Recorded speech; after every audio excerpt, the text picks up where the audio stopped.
Maligayang pagbabalik sa Rex Recap. Sa video na ito, ibabahagi ko sa inyo ang action and thriller movie, na pinamagatang, as The Last Policeman Recovery of Our Future, na ipinalabas noong 2015. Nagsisimula ang pelikula sa Tokyo, Japan. Doon, may tatlong espesyal na grupo na may mabigat na misyon, kailangan nilang pigilan ang masasamang terorista na dumukot sa mga inosenteng tao sa loob ng isang gusali. Ang una sa mga ito ay ang NPS team na pinamumunuan ni Captain Koshi. Kasama nila si Iruma, isang sharpshooter na babae, at si Mukai, isang matapang na sundalo. Ang susunod na grupo ay mula sa pulisya, na pinamumunuan ni Captain Masahiro. Isa sa mga miyembro nila ay si Shuga, na isang sniper. At ang panghuli ay ang Navy team, na pinamumunuan ni Captain Kurata. Ang NPS ay isang espesyal na puwersa mula sa militar ng Japan. Ang police squad ay mula sa kapulisan, at ang Navy naman ay mga sundalong pandagat. Ang misyon ay pangunahing nakatuon sa NPS team dahil kailangan nilang gulatin ang 8 terorista. Gumamit sila ng helikopter, iniisip na para silang superhero na babagsak mula sa langit. Pero 2 terorista sa bubong ang agad na nagpaputok sa kanila. Nang magsimula ang aksyon, hindi nag-aksaya ng oras si Irumo, ang sniper mula sa NPS team. Pinatumba niya agad ang 2 teroristang nasa bubong na nagpapahirap sa helikopter. Pagkatapos ng ginawa ni Irumo, sumugod sa aksyon si Mukai at ang kasama niya. Nakipaglaban sila sa mga kalaban sa loob ng gusali. Matagumpay na napabagsak ng NPS team ang lahat ng masasamang tao nang hindi sila masyadong nasasaktan. Sinadya nilang huwag patayin ang mga terorista para maiharap sa paglilitis. Naging matagumpay ang misyon, at natuwa ang gobyerno ng Japan sa naging trabaho ng 3 grupo. Pero hindi pa kontento si Irume sa kanyang kakayahan, kaya bumalik siya sa training. Pumunta pa siya sa shooting range para matuto mula kay Shuga, isang magaling na sniper mula sa pulisya. Namangha si Irume sa husay ni Shuga sa pagbaril. Hindi ito pumapalya at laging tumatama sa ulo. Nang maramdaman ni Shuga na sapat na ang training ni Iruma, nagbigay siya ng payo sa kanya. Sinabi niya na ang isang sniper ay kailangang maging matapang, na magagawa niyang bumaril ng walang pag-aalinlangan, tina-target ang mahahalagang bahagi ng katawan ng kalaban. Binigyang diin ni Shuga na ang isang sniper ay parang huling linya ng depensa, na nagpo-protekta sa kanilang mga kasamahan. Matapos bigyan ng payo si Irumo, umalis si Shuga at iniwan siyang mag-ensayo mag-isa. Sa kabilang banda, hindi lubos na nasiyahan si Mukai sa kinalabasan ng kanilang misyon noong araw na iyon. Iginugol ni Shuga ang kanyang araw sa pag-eensayo ng martial arts. Kinabukasan, may isang hindi inaasahang pangyayari na naganap na may kinalaman sa punong ministro, si Ginoong Nango. Naisip niya ang ideya na ibenta ang mga lumang nuclear reactor upang magamit ito bilang malinis na enerhiya sa France. Bukod pa rito, may isang kargamentong barko na tinatawag na Akitsuki na patungong France, dala-dala ang mga nuclear materials. Upang masiguradong walang masamang mangyari, nagpadala ang punong ministro ng isang koponang pandagat para bantayan ang barkong Akatsuki, gamit ang isa pang barko bilang escort. Sa loob ng escort ship, nagsasanay ang Navy team sa isang simulation bilang paghahanda sa posibleng pag-atake ng mga pirata. Pinangunahan mismo ng kanilang commander, si Kapitan Kurata, ang simulation. Nang makita ni Kapitan Kurata kung gaano kahanda ang kanyang team, hindi niya maiwasang makaramdam ng pagmamalaki. Nagbahagi pa siya ng isang keychain sa lahat, na pag-aari ng kanyang anak na si Hiroki. Ikinuwento ni Kapitan Kurata na si Hiroki ay may malaking pangarap na maging isang marine, tulad niya. Samantala, sa Tokyo, panahon na ng pasukan para kay Hiroki. Sumakay siya sa school bus ng masaya, nakangiti, at nagtatawanan kasama ang kanyang mga kaibigan. Sa ibang bahagi naman ng Tokyo, may isang retiradong commander mula sa Japanese secret agents, si Ginoong Kondo. May bumisita sa kanya, isang kasamahang si Sugawara, na kasalukuyang nagtatrabaho para sa punong ministro ng Japan. Hindi na kasing bata si Kondo tulad ng dati, at dumaranas na siya ng malubhang problema sa kalusugan. Sa katunayan, kinailangang tulungan siya ni Sugawara sa pag-inom ng gamot nang dumalaw ito. Habang nagkukwentuhan sila, napunta ang usapan kay Misaki, isang dating secret agent na sinasabing maaaring lumihis ng landas.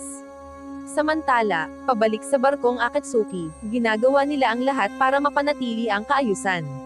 May ilang miyembro ng Navy na pumasok rin sa barko para tiyaking maayos ang lahat. Pero nang akala nilang ligtas na, biglang naganap ang isang hijacking ng barko. Nakakagulat dahil mismong mga tripulante ng barkong Akatsuki ang nagtaksil sa mga Navy at ginawang bihag ang mga ito. Pagbalik sa Tokyo, isang di inaasahang pangyayari ang naganap, ang school bus na sinasakyan ni Hiroki ay inatake ng 2 terorista. Pinatigil nila ang bus at dinampot ang lahat ng sakay, pati na ang mga batang estudyante. Samantala, sa punong tanggapan ng NPS team, abala si Captain Koshi at isang siyentipiko sa pag-uusap tungkol sa paggawa ng mga bagong protective shield para sa kanilang mga miyembro. Biglang dumating ang balita, ang school bus ay hine-hijack ng mga terorista. Agad na nakarating ang balita kay Captain Kurata, ang leader ng Navy team, na abala pa sa sitwasyon sa barkong Akatsuki. Nang malaman ito ni Captain Kurata, naisip niyang umatras sa misyon ng pag-escort ng barko papuntang France. Pero bago pa niya magawa iyon, ipinatawag siya papunta sa captain's room para sa isang mahalagang pag-uusap. Pagdating niya roon, inihayag sa kanya na may mga miyembro ng Navy na binihag ng mga terorista. Nang ma-hijack ang barkong Akatsuki, nagsimula ang mga terorista sa pagpapadala ng mga coded signals gamit ang mga kisap ng ilaw. Ipinaalam nila na na-hijack na nila ang barko at babalik na sila sa Tokyo. Agad na ipinaalam sa pamahalaang Hapon ang balita tungkol sa hijacking ng barkong Akatsuki. Hindi nag-aksaya ng panahon si Nango, ang punong ministro. Agad siyang nagpatawag ng emergency meeting kasama ang kanyang mga opisyal. Lahat sila'y nag-iisip ng pinakamalalang senaryo, paano kung pasabugin ng mga terorista ang isang nuclear bomb sa Tokyo Bay. Agad na kumilos ang pamahalaang Hapon. Agad silang nagpadala ng police team para tumulong sa Navy team sa pagresolba sa gulo sa barkong Akatsuki. Pagdating ng police team sa escort ship, agad silang nagtipon para pag-usapan kung ano ang susunod na hakbang. Ang hine-hijack na bus ay tumungo sa isang mall sa Tokyo. Hindi nag-aksaya ng oras ang NPS team. Agad silang kumilos at pinalibutan ang bus upang iligtas ang mga bihag. Ngunit nakatanggap ang gobyernong Hapones ng tawag mula kay Misaki. Inamin niya ang lahat at sinabi na siya ang utak sa likod ng 2 insidente na nagaganap. Humingi si Misaki ng malaking halaga ng salapi bilang ransom mula sa gobyerno. Hindi pumayag ang NPS team na palampasin ito. Agad silang kumilos, naghati-hati upang gampanan ang iba't ibang tungkulin. Ang ilan ay sinubukang hanapin si Misaki gamit ang signal ng cellphone na lumitaw sa telepono ni Nango. Samantala, ipinadala ni Captain Koshi si Iruma, ang kanilang sniper, upang iligtas ang mga bihag. Handa na si Iruma, nakatutok at handang bumaril. At nang gawin niya ito, sinalakay ng NPS team ang boss. Sa huli, naging matagumpay ang misyon sa pagliligtas sa mga bihag ngunit tinamaan si Hiroki sa gitna ng putukan. Lumabas na isang piraso ng shrapnel mula sa rifle ni Iruma ang tumama sa kanya nang barilin niya ang kalaban. Samantala, nakakuha ng lead ang isa pang NPS team kay Misaki. Nasundan nila siya sa isang kalapit na mall. Pero hindi natakot si Misaki. Kahit papapalapit na ang NPS team, naglakas loob pa rin siyang magbanta. Wala masyadong magawa ang team dahil kontrolado pa rin ni Misaki ang barkong Akatsuki. Kaya sa huli, kinailangan nilang umatras at hayaan siyang makatakas. Mabilis na kumalat sa balita ang pagkaka-hijack ng barkong Akatsuki. Tumungo ito sa Tokyo Bay, na naging sanhi ng matinding kaguluhan. Samantala, nakapasok na si Misaki sa barkong Akatsuki matapos niyang malusutan ang NPS team. Nang malaman ito ni na Captain Kurata at ng kanyang Navy crew, nabigla sila. Nadiskubre nilang lahat ng manggagawa sa barkong Akatsuki ay mga tao ni Misaki, binubuo ng ilang bayaran na sundalo at pirata. Sa ospital, agad na isinugod si Hiroki sa emergency room. Inihahanda na siya para sa operasyon upang mapigilan ang pagdurugo. Si Dr. Manakata, na naka-duty noong gabing iyon, ang siyang pumipigil sa ina ni Hiroki na pumasok sa operating room. Di nagtagal, dumating sina Iruma, na sinamahan ni Namukay at Captain Koshi, upang kamustahin si Hiroki. Nakaramdam si Iruma ng matinding pagkakasala nang makita niyang si Hiroki ay lumalaban para sa kanyang buhay. Samantala, sa barkong Pandigma, may bakas ng pag-aalala sa mukha ni Captain Kurata nang matanggap niya ang balitang isa si Hiroki sa mga biktima ng hostage-taking sa school bus. Dumating si Shugo upang magbigay ng kaunting ginhawa at mga salitang pampalakas ng loob kay Captain Kurata. Ilang sandali pa, sa ospital, si Dr. Manakata, nakatatapos lang operahan si Hiroki, ay nakipagkita kay Mokai, na sabik na naghihintay ng balita. Lumabas na matagal na palang magkaibigan sina Dr. Manakata at Mokay. Ibinigay ni Dr. Manakata ang magandang balita na nalampasan na ni Hiroki ang kritikal na yugto, ngunit nanatili pa ring seryoso ang ekspresyon ni Mokay. Nag-open up si Mokay tungkol sa nararamdaman niya, sinisisi ang sarili dahil hindi niya nahuli si Misaki. Pero hindi pumayag si Dr. Manakata na mawalan siya ng pag-asa at binigyan siya ng lakas ng loob na huwag sumuko sa kanyang tungkulin. Kinabukasan, muling bumisita si Sugawara kay Kondo, ang dating komandante ng Japanese secret agents. Sa pag-uusap nila, sinabi ni Sugawara kay Kondo na si Misaki ang teroristang nasa likod ng pag-hijack sa barko at school bus. Sa gulat ni Kondo, inamin ni Sugawara na kaalyado siya ni Misaki at nakapasok na siya sa gobyernong Hapon bilang espiya. Lubhang naapektuhan si Kondo sa revelasyon at inatake sa puso. Nagmadali siyang hanapin ang kanyang gamot, ngunit hindi niya ito makita. Pagkaalis ni Sugawara, dumating naman agad si Captain Koshi upang bisitahin si Kondo. Gulat na gulat si Captain Koshi nang makita niyang walang malay si Kondo sa sahig. Sa huling sandali ng kanyang buhay, isiniwalat ni Kondo kay Koshi ang tunay na pagkakakilanlan ni Misaki. Ayon sa kanya, dati niyang naging tauhan si Misaki sa Secret Agent Unit, ngunit sumali si Misaki sa ahensya dahil lamang sa paghihiganti. Ang target ng kanyang paghihiganti ay ang punong ministro ng Japan na si Nango, na naging dahilan ng pagbagsak ng negosyo ng ama ni Misaki dahil sa mga kontrobersyal na patakaran ni Nango. Sa ospital, dala pa rin ni Iruma ang mabigat na pakiramdam ng pagkakasala mula sa trahedyang nangyari kahapon. Siya ay balisa na naghihintay na magising si Hiroki. Hindi nagtagal, lumapit ang ina ni Hiroki sa kanya. Inaaliw niya si Iruma, na nakakaunawa sa kalungkutan mula sa aksidente kahapon. Naiintindihan ng ina ni Hiroki dahil ang asawa rin niya ay nasa militar.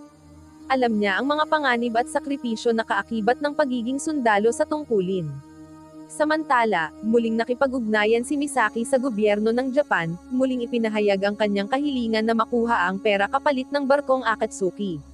Ipinilit din niyang ipadala ng gobyerno ang pera kasama ang mga tauhan ng punong ministro sa barkong Akatsuki. Dumating ang mensaheng ito sa opisina ni Nango, na nagdulot ng pagtutol mula sa mga tauhan tungkol sa pinakabagong kondisyon ni Misaki na kailangan pa nilang dalhin ang pera papunta sa barkong Akatsuki. Sa pulong, naging mapanuri si Kapitan Koshi, na nagduda na maaaring may isang traidor sa mga tauhan ng punong ministro ng Japan. Hindi niya maintindihan kung paano naging terorista ang lahat ng mga manggagawa sa barkong Akatsuki, lalo na't sila ay mga pinili ng staff ng punong ministro. Nang marinig ang hinala ni Kapitan Koshi, si Sugawara na kasama sa pulong ay ngumiti na may halong panunuya dahil walang nakakaalam na siya mismo ang traidor na tinutukoy ni Kapitan Koshi. Bilang tugon sa kahilingan ni Misaki, nagdesisyon ang gobyerno ng Japan na palakasin ang grupo sa pamamagitan ng pagdagdag ng NPS squad sa escort ship. Layunin nito na tulungan ang mga pulis at navy sa kanilang mga operasyon. Nang dumating ang NPS team sa escort ship, nagkaroon ng pagkakataon si Iruma na makipagkita kay Kapitan Kurata at humingi ng paumanhin para sa malungkot na insidente ng pamamaril na naging dahilan na maospital si Hiroki noong nakaraang araw. Sa kabutihang palad, ipinakita ni Captain Kurata ang pangunawa at karunungan, tiniyak kay Iruma na wala siyang sinisisi sa kanya dahil sa tinupad lang niya ang kanyang tungkulin. Ipinaliwanag niya kung paano nangyari ang trahedya base sa impormasyon mula sa investigasyon. Sa madaling salita, ang hindi magandang pangyayari ay nagmula sa mga aksyon ni Hiroki, na sinubukang maging bayani at harapin ang mga terorista nang makita niyang bihag ang kanyang kaibigan. Sa kaguluhan, pinaputok ni Iruma ang kanyang sniper at hindi sinasadyang tinamaan si Hiroki ng bala. Binigyang diin ni Captain Kurata na walang sino man ang maaaring managot sa trahedyang ito dahil ito ay isang aksidente. Hindi nagtagal, nagkaroon ng pulong ang tatlong pinagsamang Special Forces teams. Sa pagtitipong ito, nagulat ang lahat nang magmungkahi si Captain Koshi, ang pinuno ng NPS team, ng isang matapang na desisyon. Iminungkahi niyang samahan ang staff ng punong ministro upang ihatid ang ransom money sa barko ng Akatsuki. Plano niyang magdala ng lihim na kamera upang makakuha ng malinaw na kuha ng sitwasyon sa loob ng barko. Kinabukasan, umalis si Nango at ang kanyang grupo upang dalhin ang ransom money sa barko ng Akatsuki. Kasabay nito, naghanda ang tatlong Special Forces Squad para sa posibleng labanan. Nagdala si Mukay ng pinakabagong teknolohiya na kalasag, habang sina Iruma at Suga, na mga sniper, ay sumakay ng helicopter para bantayan ang koponan. Nang nasa loob na ng barko ng Akatsuki ang staff ng punong ministro dala ang mga malite ng pera, agad nilang iniabot ang ransom money ayon sa kahilingan ni Misaki. Sa una, tila natuwa si Misaki at ang kanyang mga kasamahan. Ngunit nang dumating ang oras para isuko ang barko ng Akatsuki, hindi tinupad ng mga terorista ang kanilang pangako at nagpatuloy sa kanilang plano sa pag-hijack.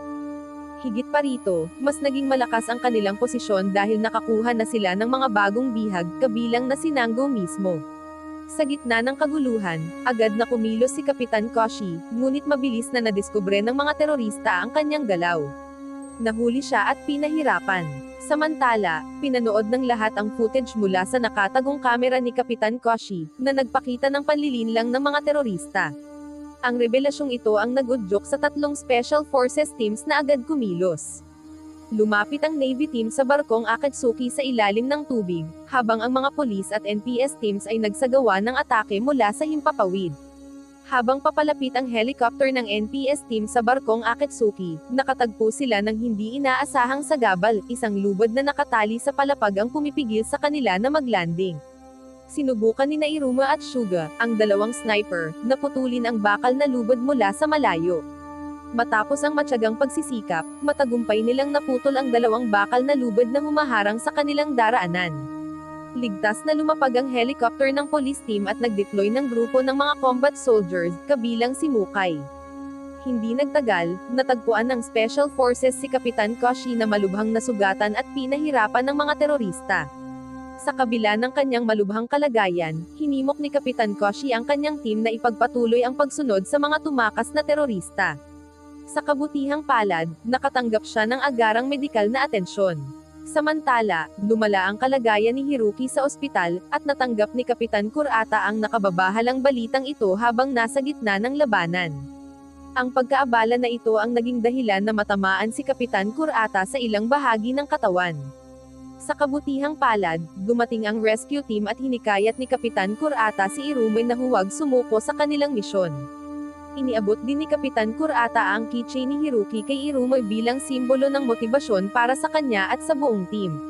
Malapit sa nuclear reactor sa barkong Akatsuki, hawak ni Misaki ang punong ministro ng Japan na si Nango bilang hostage. Hindi inaasahan, kinuha ni Misaki ang kontrol sa nuclear detonator mula sa isa sa kanyang mga tauhan at pinilit ang punong ministro na i-activate ang nuclear reactor. Ang nakakagulat na kilos na ito ay salungat sa plano ng kanyang mga tauhan, kaya't itinutok nila ang kanilang mga sandata kay Misaki. Naging malinaw na ang tunay na motibo ni Misaki sa mga gawaing terorismo ay hindi pera kundi paghihiganti. Layunin niyang tapusin ang laban kay Nango na sumisira sa negosyo ng kanyang ama sa pagtanggap ng mga kontrobersyal na patakaran. Nang bata pa si Misaki, sadyang ginawang tambakan ng basura ni Nango ang negosyo ng kanyang ama. Ang malupit na gawaing ito ay nagdulot ng pagkalugi sa negosyo ng ama ni Misaki at sa huli, namatay ang kanyang ama dahil sa depresyon. Ngayon, sa kasalukuyan, pinipilit pa rin ni Misaki si Nango na paganahin ang nuclear reactor. Ang kanyang layunin ay sirain ang reputasyon ni Nango bilang punong ministro sa mata ng mga Hapon. Ang balita tungkol sa pagpapagana ng nuclear reactor ay nagdulot ng takot sa Tokyo, kaya't nagmadaling lumikas ang mga residente mula sa baybayin ng Tokyo. Sa kabutihang palad, inilunsad ng tatlong Special Forces teams ang napapanahong pag-atake at nailigtas si Nango. Ngunit nahuli sila ng panahon dahil na-activate na ang detonator at nagsimulang maglabas ng mapanganib na init ang reactor. Inutusan ang lahat ng sundalo na putulin ang mga cable ng kuryente papunta sa reactor, ngunit napakatibay ng mga cable. Tila nawalan na ng pag-asa habang patuloy na tumataas ng delikado ang temperatura ng reactor. Sa kabutihang palad, nakatanggap si Iruma ng bagong utos na patayin ang reactor sa pamamagitan ng pagsira sa matinding ningning ng core nito. May dalang baril lamang, matyagang pinuntirya ni Iruma ang core ng reactor. Ilang sandali bago sumabog ang reactor, matagumpay niyang natapos ang misyon. Samantala, napabagsak ni Mukay si Misaki, habang sila ay naglalaban. Nang mahuli na ng mga sundalo ang mga terorista, inalis sila mula sa barkong Akatsuki. Sa pantalan, pinanood ni Sugawara ang tagumpay ng misyon. Sa hindi inaasahan, lihim na nilapitan ni Sugawara ang isa sa mga nahuling terorista at iniabot sa kanya ang isang baril, hinihikayat siyang patayin si Misaki. Dahil sa pagkadismaya sa hindi inaasahang kilos ni Misaki, nagpa siya ang terorista na barilin siya mula sa malayo, na tuluyang nagwakas sa kanyang buhay. Sa huli, nanatiling ligtas at hindi natuklasan ang lihim ni Sugawara bilang isang traidor sa gobyerno ng Hapon. Makalipas ang ilang araw mula sa trahedyang nangyari, nagpakita ng mga palatandaan ng paggaling si Kapitan Koshi, at muling nagkamalay si Hiroki. Sa ibang lugar, ilang miyembro ng Special Forces Squad ay inimbitahan sa kasal ng isang kasamahan. Dumalo si Iruma at hinangaan si Shuga, na nais pang makilala siya ng mas mabuti. Samantala, nagulat si Mukay nang biglang nag-propose sa kanya ng kasal si Dr. Manakata. Wow naman! Doon nagtatapos ang pelikula mga idolo, salamat sa inyong panonood.